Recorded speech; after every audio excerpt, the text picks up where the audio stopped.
Assalamualaikum warahmatullahi wabarakatuh. Eh, Bertemu kembali dengan saya Maulana Andika Nugraha yang kebetulan sedang menempuh kuliah di Universitas Nahdlatul Ulama Yogyakarta,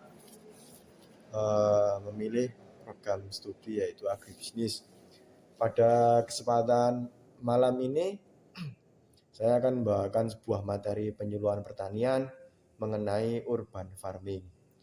Judul yang saya ambil yaitu Urban Farming Si Fleksibel. Mengapa saya memberikan judul Urban Farming Si Fleksibel? Karena dalam urban farming itu konsep budidaya pertaniannya menggunakan lahan yang sempit untuk meningkatkan nilai guna dan nilai tambah lebih. Jadi untuk masyarakat yang berada di daerah perkotaan tidak mempunyai alasan lagi untuk melakukan budidaya pertanian karena lahan yang dipunyai adalah lahan yang sempit. Dalam urban farming, budidayanya dapat dilaksanakan pada pekarangan rumah. Yang kedua, pada tembok bangunan rumah kita atau gedung atau apa saja. Yang ketiga, dapat dilakukan di balkon atau di lantai 2 rumah.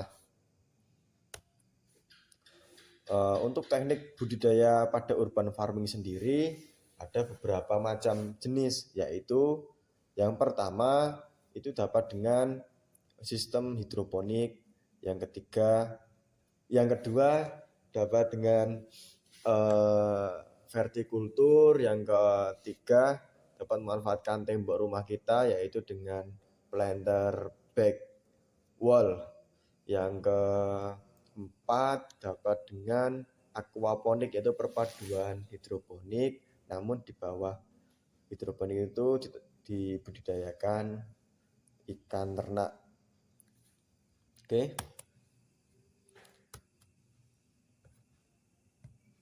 Selanjutnya pada kesempatan ini materi urban farming yang saya ambil yaitu urban farming dengan sistem hidroponik. Dalam hidroponik saya memilih hidroponik sistem WIC dengan memakai botol bekas.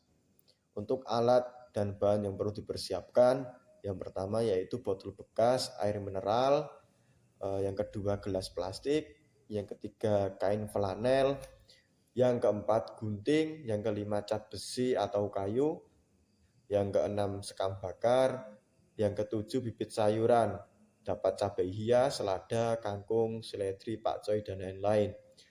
Yang kedelapan yaitu larutan nutrisi AB mix serta alat TDS.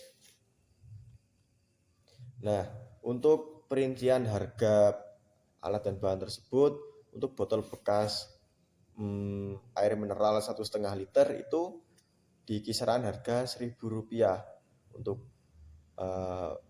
gelas plastik harganya di sekitar Rp500.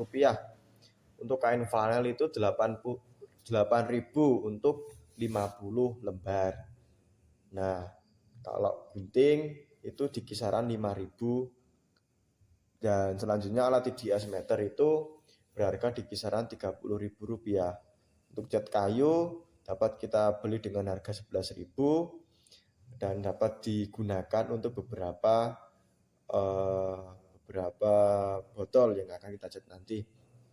Yang ke-8 ini seperti sekam bakar itu sekarungnya biasanya itu harganya 15.000. Dan untuk AB mix itu dalam kemasan 1 liter di kisaran harga 40.000.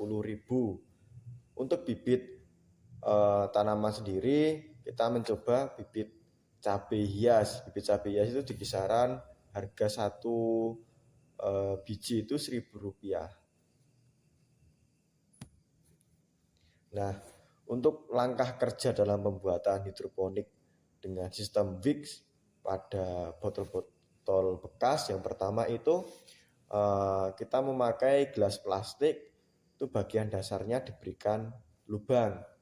Nah, setelah lubang itu terbuat, masukkan sumbu atau kain flanel ke dalam lubang tersebut. Yang ketiga, pada botol air mineral, potong bagian atas menyesuaikan dengan tinggi gelas plastik.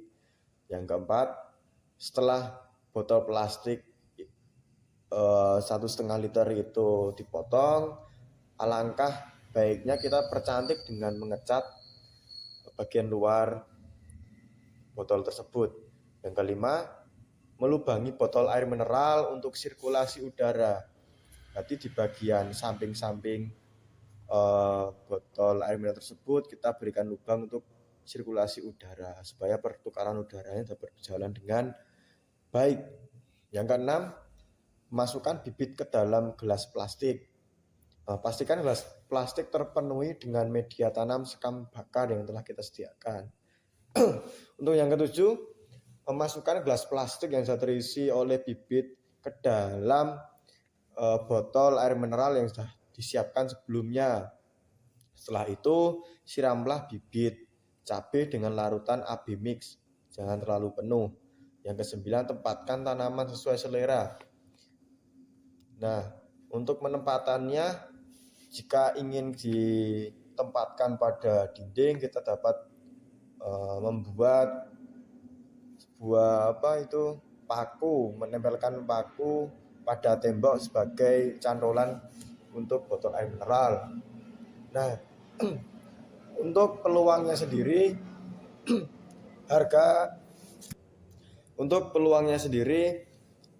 dari cabai hias dewasa itu kalau sudah berumur dewasa di kisaran 20 hingga 30 ribu, dan ini sangat menjanjikan sekali ya, karena kalau kita lihat bahan-bahan yang kita pakai itu yang hanya sekali pakai itu cuman bibit, botol bekas, gelas plastik itu dapat sekali pakai. Kalau untuk bahan dan alat-alat lainnya bisa dipakai dalam jangka waktu yang panjang dan dalam jumlah yang cukup banyak.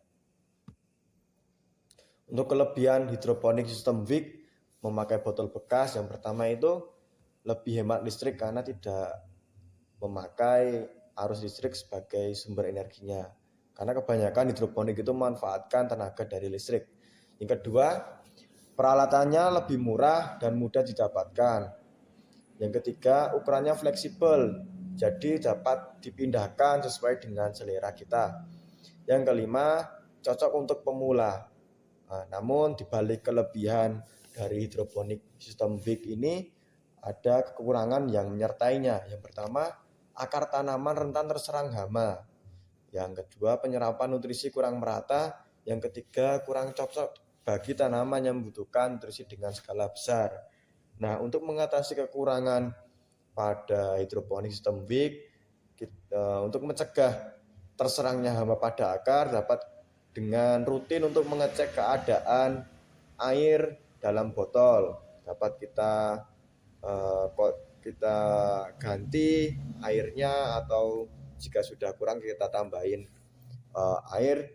Yang kedua, penyerapan nutrisi kurang merata, kita dapat mengakalinya dengan menyemprotkan pupuk ke daun cabai tersebut, atau kita secara rutin dan berkala itu menambahkan larutan AB-mix.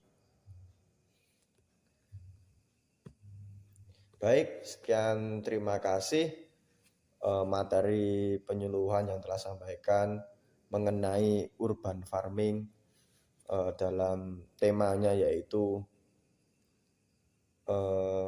hidroponik dengan sistem WIC pada botol bekas. Setelah selesai saya sampaikan, jadi yang dapat disimpulkan, meskipun kita tidak mempunyai lahan yang luas, namun itu bukan sebagai halangan atau hambatan untuk dapat bercocok tanam sebagai pemenuhan kebutuhan maupun penghilang stres jika kita sekian dari saya, kurang lebihnya mohon maaf. Wassalamualaikum warahmatullahi wabarakatuh.